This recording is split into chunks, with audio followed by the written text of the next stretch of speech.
Hello, Weil alumni. I'm Miriam Buhl, Weil's Pro Bono Counsel. This year, we're celebrating the 15th anniversary of the adoption of Weil's groundbreaking pro bono policy, which included the goal of 50 hours of pro bono per year per attorney. The expectation that every partner, every year, supervise a pro bono matter, and the requirement that all new attorneys, regardless of seniority, undertake a pro bono matter within 2 years of joining the firm. In that regard, Weil was one of the very first law firms in the US to introduce a pro bono service requirement for its attorneys. Weil has always had a strong tradition of pro bono and helping those in need. Many of you took on pro bono matters during your time at Weil. I want to thank you for your dedication in assisting society's most fragile people and helping to turn our program into one of the most successful in the profession. Your efforts have substantially contributed to Weil's program, which has surpassed more than 1 million hours of pro bono service. Together, we've had a significant impact in a wide array of fields. This year, we're assisting those most vulnerable to the health and economic effects of the global pandemic, such as immigrants in detention who are at risk of contracting COVID-19. And we've responded to the massive protests against systemic racism by adding more initiatives to our long-standing commitment to racial justice and equal rights. We're proud of our long history of coming to the aid of those devastated by natural and man-made disasters, from Hurricane Katrina to the Great Recession to the Muslim ban. And throughout these years, we've aided clients across the spectrum of need, including wrongly convicted prisoners facing death sentences, refugees and asylum seekers, a number of them members of the LGBTQ+ community, victims of human trafficking and domestic violence, low-income entrepreneurs and tenants at risk of homelessness, women fighting for their reproductive rights, and children and the elderly in communities around the world. Today, I'm joined by Wendy Fu, an alumna of the New York office and the Pro Bono Manager of the International Refugee Assistance Project, or IRAP, an organization that provides comprehensive legal representation to individual refugees seeking resettlement, including Iraqis and Afghans who, with their families, are at particular risk because of their work as interpreters, drivers, and similar roles with the US military. Hi, Wendy. Hi, Miriam. Great to have you with us today. Thank you for joining us. Thank you. Can you tell us about your pro bono work back in your Weil days while you were with us? Absolutely. When I was at Weil for about 4.5 years, and I worked on quite a few immigration matters, some cases for survivors of sex trafficking. My biggest case that took the most time and the most years was an asylum case for a young Guatemalan man who had come to the United States to escape gang violence in Guatemala. He was targeted, he had received notes and threats telling him he had to join or he would be in danger. The case went on for about 7 years. It was very procedurally complicated. It went through multiple teams of attorneys at Weil, and just kind of got kicked back and forth between the asylum officer and the courts. And I was fortunate enough to be the final associate to see it through, along with my team, and we were successful and got him asylum. I think this was in about 2013 or so. And it was a difficult case, but it was a great experience and a really wonderful client. So we were so happy to finally have an end to that case and to get him a status and make it so that he doesn't have to worry anymore. It's not every day that attorneys at big law commercial firms are able to say to their families at dinner that night, I saved somebody's life tonight. And yeah. Bravo. Was that the turning point for you of understanding that you had an appetite for or an interest in this type of work? Or was it a worldview that you had going into your legal profession? I think I always went into my legal career wanting to do public interest and had an interest in immigration. I'm an immigrant myself, so it's something very near and dear to my heart. But the case was, a really life-changing moment for me, and I was just so grateful that with my interest in doing public interest work, that Weil really supported that and had so many pro bono opportunities for me to choose from. But like you're saying, it was a really amazing moment to be able to see a client face to face and tell them, hey, we won, this is it, we're done. And he was so happy, and it was quite different from, I think, my other billable work at the time. I hear so often that the pro bono work that our attorney colleagues do gives them a great sense of perspective on their lives, on the profession, on the world as a whole. And I can guess that going from your billable work to this matter might have been a little jarring sometimes. Did you find it hard to juggle? Yeah, I was very stressed about this case. It was really one of the first times where I felt like I had somebody's life in my hand. If I lost, if I didn't prepare well enough, and if I didn't try every avenue I could, he could have gotten deported back to Guatemala, where the gangs were waiting. And I stayed up at night. I remember I had a court appointment into the night before I couldn't sleep. I emailed the partner that was supervising me very last minute, and please look at my brief, please look at what I'm submitting. And so yeah, it was very different from other cases, and quite jarring, but luckily we got a good result. Ted, if I want to turn now, because something you said made me think of it. Your work now at IRAP, if you could describe a little bit about the organization and your role there. My experience of you now at IRAP is that you make our attorneys feel that they can do this. You help us show up to play. You help us succeed in these very otherwise potentially scary situations where they're helping somebody in a desperate place. But you do such a good job of that. Could you tell us about your job at IRAP now? Yeah, definitely. So IRAP is the International Refugee Assistance Project. We, like Miriam said, provide legal assistance to refugees and other displaced people who are looking for pathways to permanent residency in the US, as well as to other countries, like countries in Europe and Canada, Australia. We work with a lot of different law firms. We work with about 95 different law firm partners. We have 29 different law school chapters that also do pro bono work with us. And I think we really approach pro bono as something that requires a lot of mentoring from our attorneys. We think that that's the kind of formula to success, is if you have a dedicated attorneys on staff who are able to mentor and provide guidance to pro bono attorneys. We are a little bit different from other immigration organizations in the US in that we don't really work on a lot of asylum cases. So asylum is when it's the same population, it's all refugees, but asylum is when the person is at the US border or in the United States, and refugees are outside of the US border. So they're in places like Lebanon, Jordan, Turkey, looking to resettle through government-sponsored pathways. It's a very esoteric part of the law. There's not very many people who do refugee resettlement law or take on these types of cases. So we don't expect anybody, pro bono attorney or otherwise, to work with us and become experts quickly in this type of law. So we provide definitely a lot of mentoring, a lot of written resources, trainings, just to make sure that the cases are, that the pro bono teams are well equipped to handle their cases.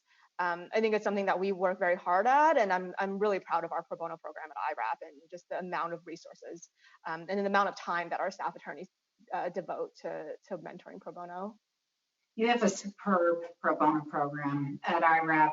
It can include, each pro bono team can and often does include an IRAP legal guide, a mentor, co-counsel, teacher, whatever you want to call that person, who is a terrific lawyer, him or herself.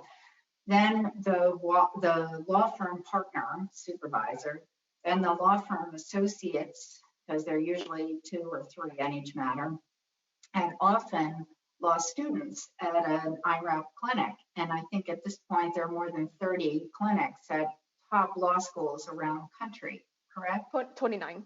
29, okay. Almost. Yeah, almost. One more school to go. And the teams work so well together, sharing the information and the workload. Often we actually even partner with some of our paying clients on some of these matters.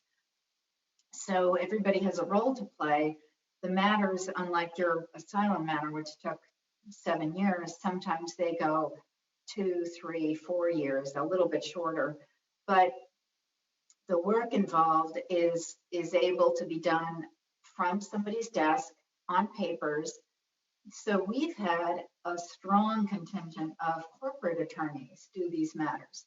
And in fact, we make it a priority to have corporate attorneys do these matters because they can. And this is a way that they can get involved as something that is a little bit more immediate in their practice than what they normally would have expected out of a pro bono experience. And they found it immensely rewarding.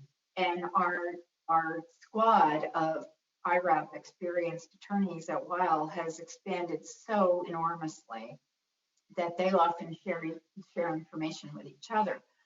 When you said that there aren't a lot of people who are experts in this area of law, I realized that through this process of getting so many law firms involved and getting so many law schools involved for now 10 years or more, it has created an enormous swath of practitioners who are at least aware of this area of law and familiar with the vagaries of it and the politicization that can happen on it. And for that, I think we should be really proud of IRAP's work. It has taught a lot of us about this issue. In the current climate, that's now the beginning of the end of the Trump administration, it's fall to 2020. What do you see as being the issues coming up, say, in the next 2 or 3 years for the population of refugees that lawyers like us should be aware of? I think a lot of the hardships that our clients have faced will continue for the next 2 to 3 years. The Trump administration over the last 4 years have really gutted the refugee resettlement program in the United States. We, the number of refugees that we've resettled each year for the past 4 years has been historical lows since the program started. Our clients have faced a lot of delays in their cases. Many people have been waiting 2, 3, 6 years for their cases to move, to get through security checks. With a new administration that seems to be coming in, I think a lot of people think that everything will be fixed and then magically, the cases will start moving and we'll be letting in more people. But the government is a huge bureaucracy, and it takes a time for cases to move and for a new administration to build up the refugee program again. So I think that for the cases that we're already working on with pro bono teams, it's important that the teams set expectations for their clients and to keep advocating the way that they have been. I think that going forward, there's a lot of interesting new work that IRAP is looking at, including work on the southern border. That's going to be, an issue and an area where a lot of legal assistance is needed, and that will continue. I think one thing that we are increasingly noticing is that climate refugees will likely become more and more of an issue. There's already a lot of conflicts around the world around climate issues. So many people think that, that's going to be a huge issue. And I won't get into the details of the climate, the refugee definition, but climate isn't really part of that definition. So there's going to have to be a lot of work figuring out what to do with the mass migration of people because of climate change. Yeah. Climate change contributes to so many disasters, natural disasters especially, that do displace so many hundreds of thousands of people every year. Something that you said made me think of the history of refugees in the United States and the way that pro bono often touches on our personal experiences. You mentioned that you're from a family of immigrants, so am I, and a lot of our pro bono initiatives with refugees, with immigrants, with asylees, it touches people who themselves have that experience in their family history. I have found that IRAP matters are particularly interesting to people who have had refugees in their families. Some were descendants of Holocaust survivors whose great grandparents or grandparents were themselves refugees after the Second World War, much as our Holocaust reparations project similarly attracted people with that direct experience. And I think that always has some kind of connection for people who are looking for a way to channel their own personal experience into their pro bono work. Is there a particular way that you would like people to help IRAP or to support other organizations in working in this area? What can we do?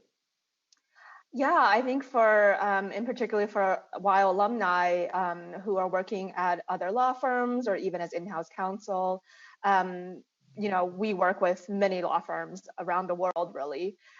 So if folks are interested in getting involved in our cases, in our pro bono matters, you know, your pro bono counsel is a good place to start, or, you know, whatever the equivalent of that position is at your organization. There's a pretty good chance that we might already know them or that they, you know, have a relationship with us. So that's one place to start. Like Miriam mentioned, we work with in-house counsel as well. We work with quite a few different corporations and, you know, often partner them with law firm attorneys and to take on matters. So that's definitely something that people can do. One other area is to go on our website and sign up for our newsletter and our action alerts, which anybody can do. You don't have to, you know, be working at a law firm. You don't have to even be practicing as a lawyer anymore.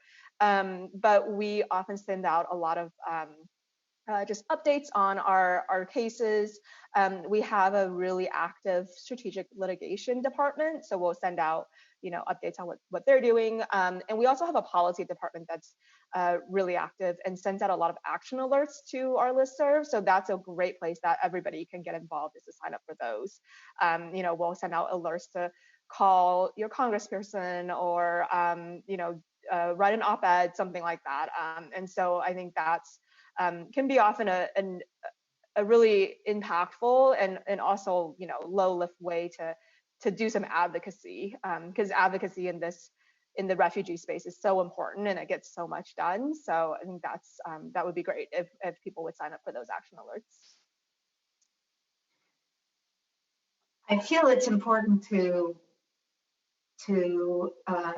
show the human side of our pro bono clients and to draw the connection between the work that we're doing and the ideas that they touch on, and the fact that we're talking about actual human beings, that they, as you got to know your asylum client over the years, and I think once that reality sinks in for our colleagues, it becomes all the more immediate. Some of our IRAP clients have been really amazing, remarkable people. We had the great honor of having one IRAP client come and speak to our partners meeting last December, who was awarded the Bronze Star by the U.S. military for his heroic service with special forces in the Helmand province when they were ambushed by the Taliban. And he stayed with, as an interpreter and a driver, he stayed with his comrades in the US military, even when they were taking a lot of fire. And in fact, one of the Americans was shot and killed. And he spoke so movingly of his experience getting to know them and being their comrade, and then coming through the process of resettlement, finally arriving in the US and resettling in Albany, New York area with his family. He has several little kids. He ended his remarks with a photograph of his two little girls playing on the front lawn. And I believe his wife was at the time pregnant with another child. And of course, understandably, he got very choked up as he was speaking about his experience, and so did we. All of us in the room, all the hundreds of us in the room were very moved by this experience. And we feel really proud of that connection to him.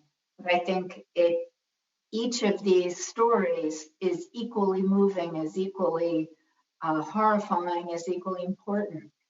So I feel very lucky to have had the chance to get to know many of the different clients over time through my colleagues at the firm.